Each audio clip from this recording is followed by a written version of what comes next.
Greetings, fellow Earthlings. This is Benetron817 Reviews, coming to you with another video. And today, we are going to be looking at one of my holy grail figures. Yes, today is the day we are looking at Transformers Hunt for the Decepticons, Voyager class, The Fallen. Oh my god. You guys don't even know how long I've waited for this guy. It's been like since 6th grade. I've wanted him for a long time, so when I first heard about the figure, like, it was already, Hunt for the Decepticons had already been gone, so I was kind of sad, but I was hopeful that I would still get him for Christmas. I didn't, because he's really hard to track down, but I tracked him down for $63 on eBay, which is a miracle that he was only that price.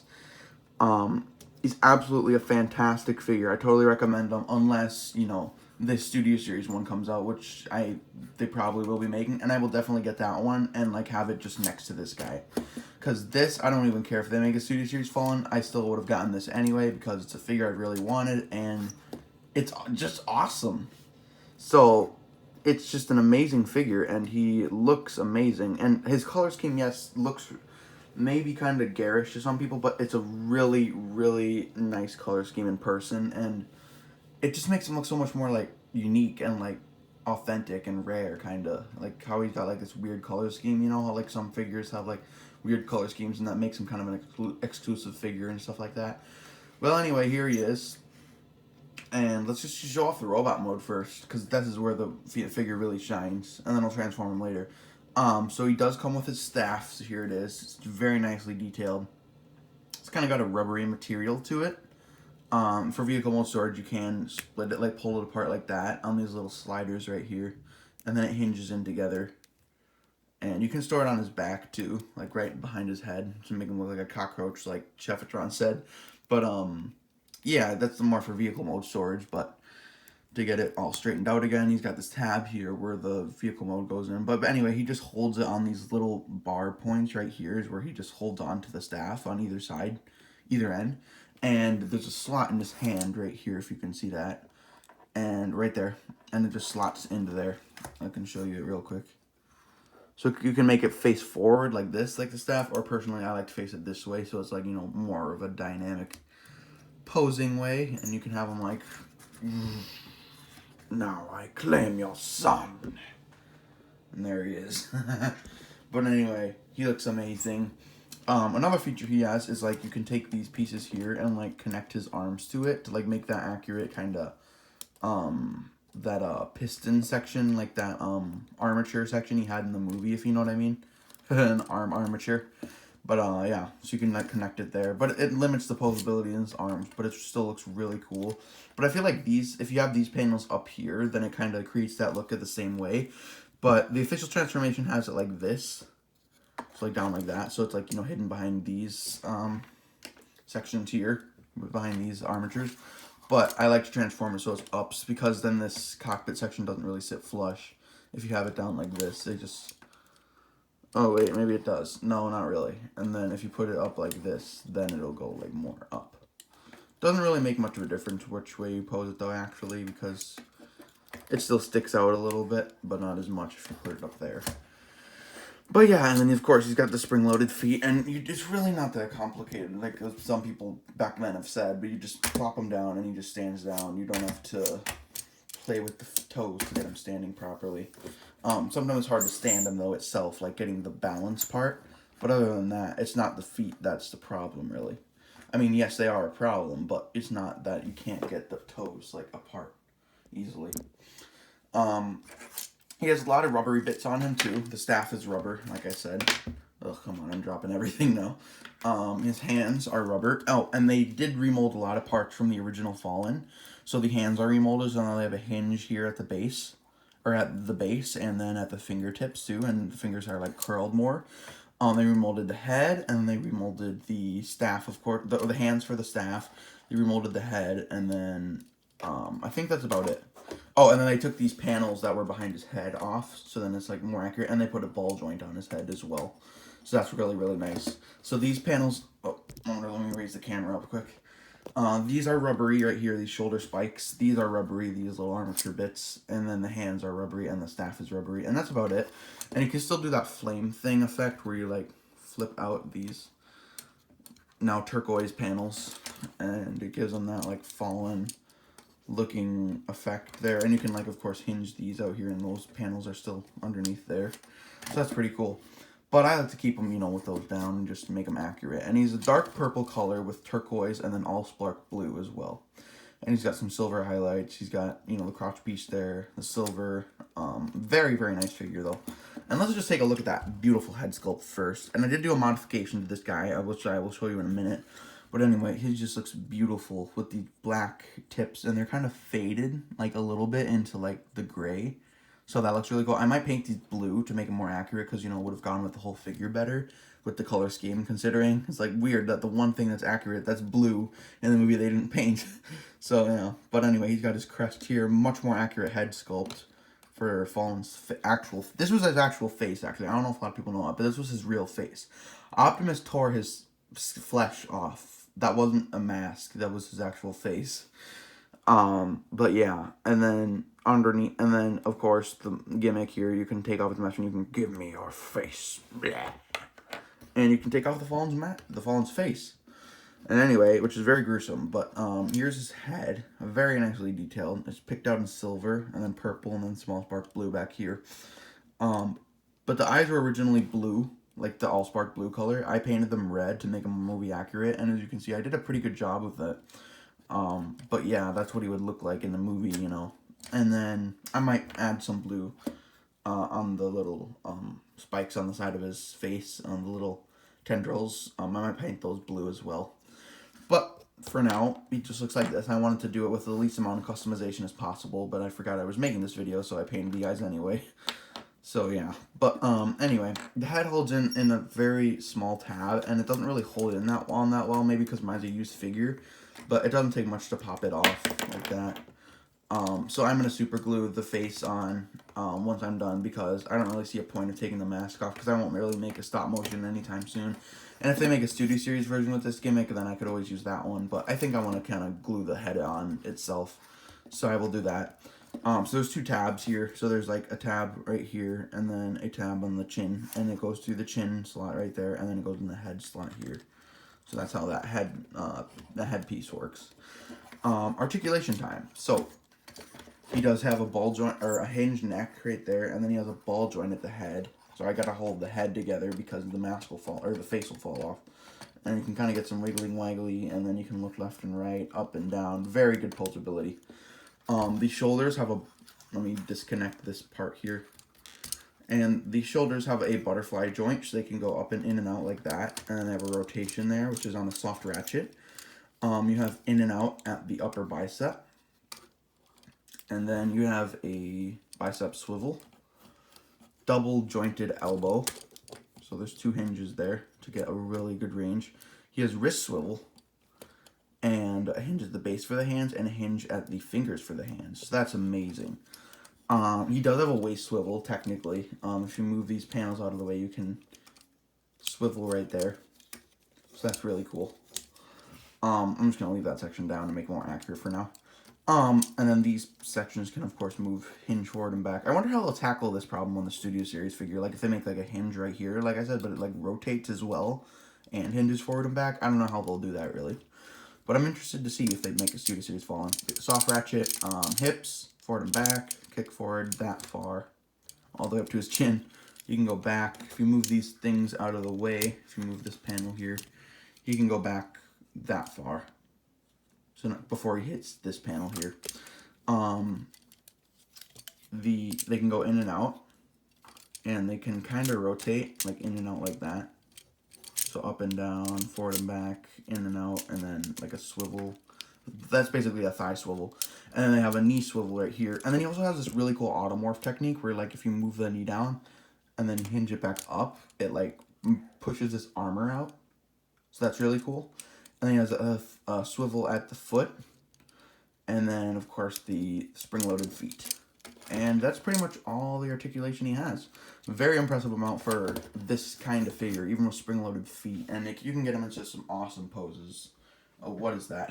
That's not a good pose. But, like, trust me, he can go into some pretty awesome dynamic poses, like you saw at the beginning of the video. I can get him in another one real quick before transformation.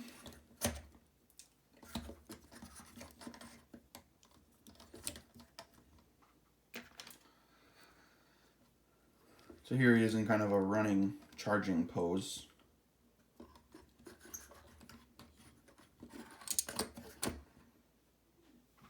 Like that. So that's pretty cool. And then, so let's transform him, shall we? So that's pretty much all there is for the robot mode, I believe. Yeah. Okay, so first what you're going to want to do is come here to these top panels, flip these spikes in here. Then you're going to want to, let's see, what should I do next? Oh yeah, come to the back here, flip down the cockpit section, fold this section down for now. And then you take the hinge at the head here and flip the head forward and put his face on. Face off. Anyway, and then you, there's tabs here that go into slots right on the head there. And you just take those and they should be able to tab in right there. Then you're going to want to take this arm section and just flip these down.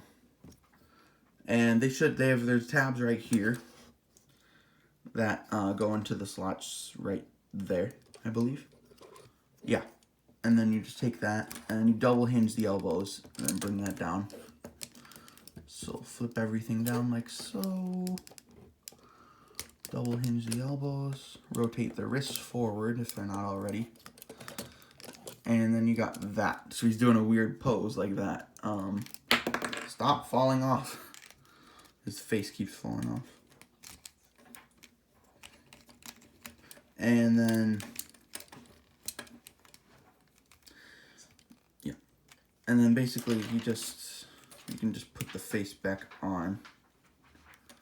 If fell off. Give me your face. I want my face back, please. Okay, you can have your face. There we go. Like, that's such a great thing to have. Like, that's like you don't take that for granted. Oh my god. But anyway, then you rotate the waist around, the upper waist, and then you flip this panel here that kind of covers his head like the movie 1 Megatron did. Like, kind of half covers his face. Then you can bring these panels up like this, or bring these sections up. And then you can use that hinge at the leg and bring that up. Rotate the leg here, and then rotate the foot. Rotate at the knee, rotate at the foot. And then there's a slot right here that goes into a tab right here. And that'll just, if you move the hand out of the way, that'll just snap into place right there.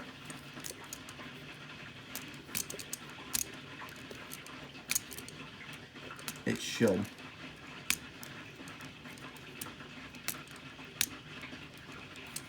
Come on.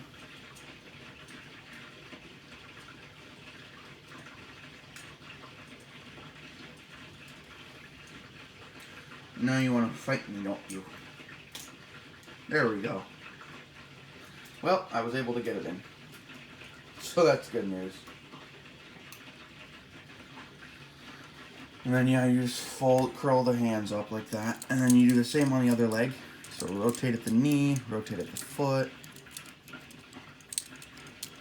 Bring this up.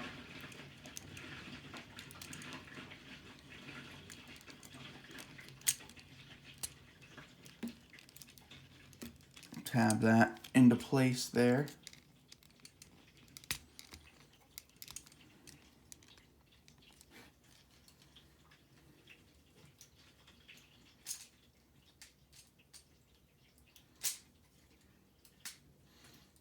There we go. And once you got that all set, then you can hinge the arm back to where it was. And you can fold the hands in. And then you got them pretty much. And then you can come under here, flip out the landing gear. That rhymed. I didn't try to, but there we go. And they're just little landing skids. But then basically you just set them down, and there you go. There is the Fallen in his, what the instructions call his Cybertronian Destroyer mode. Yeah, it looks like he just folded up on himself, but it's pretty cool looking actually. He's got a cockpit. He's got like these thrusters in the back here, as you can kind of see right there. But anyway, he looks very, very cool. He's a big alt mode, and And then you can take this weapon here, and it goes where the panels behind his head used to flip out, those spring-loaded panels. So it just goes behind there, the staff does. So I will show that off quick. So like I said, just push his head forward. Oh, the mask came undone again. That's why I want to glue this in. But anyway, you can just kind of, oh, I was supposed to put it in earlier, that's okay.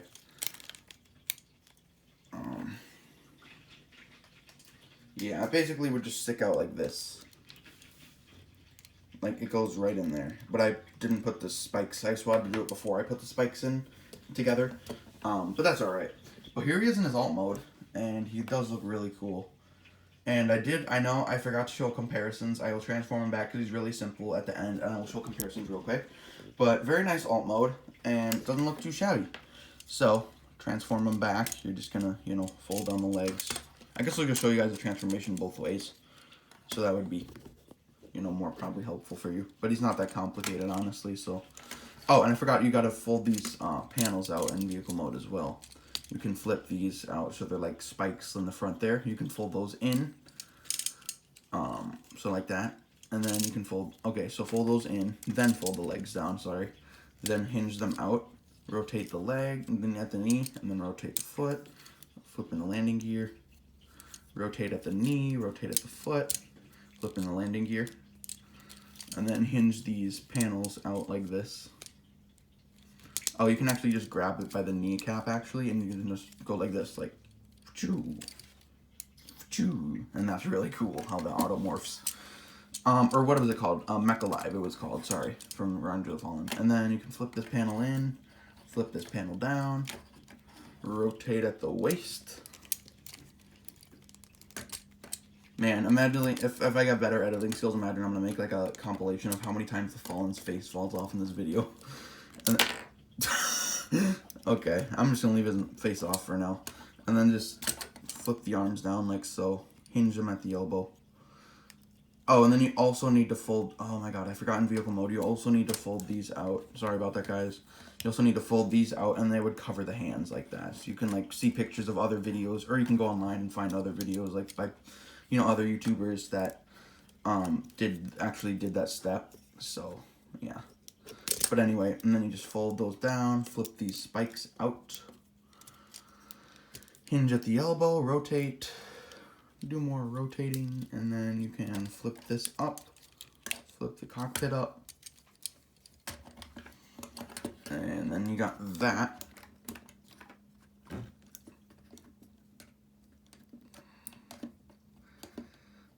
And pretty much you have him almost done again.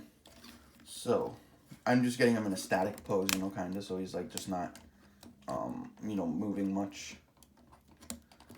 So, you know, just standing straight up. And he why can you hold off a good pose with spring-loaded feet, but then you can't stand straight up? That's really weird. But anyway, here he is standing up. And that's not his staff. I was holding a pencil. It was black though, so it looked like his staff.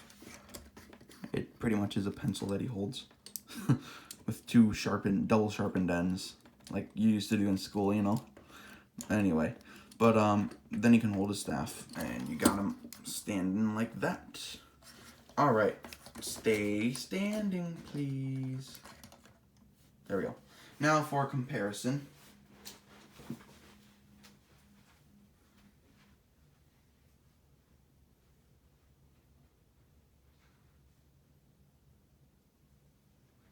Sorry about that, guys. I forgot to grab some figures. Here he is.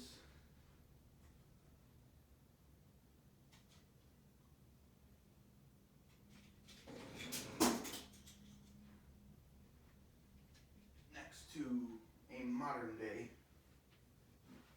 deluxe, a Voyager, and a Leader. Like I usually do. Here he is next to Soundwave. So he's definitely a gigantic Voyager. He's taller than Studio Series Megatron, who I will be getting soon possibly, but I'm actually going to get the movie The Best One, so look out for that. My newest figure, one of my newest figures who I absolutely adore, and this is the real one. This isn't the knockoff. This is the 8002 Optimus Prime. Here he is next to him. And here he is next to Studio Series Blackout. He's literally, oh my god, I didn't even know how tall he was. He's literally about the same height up to the head. I mean, up to the turbines here as Studio Series Blackout. So I bet it'll be a little bit bigger for the Studio Series line, but he's pretty good size like as it is. So I think that about wraps up the video. So thank you guys so much for watching. This has been Benetron 817 Reviews, and I will see you guys next time. This is the Hunt for Decepticons: The Fallen. I will have my revenge. Yeah, you will. Alright, see you guys later. Peace.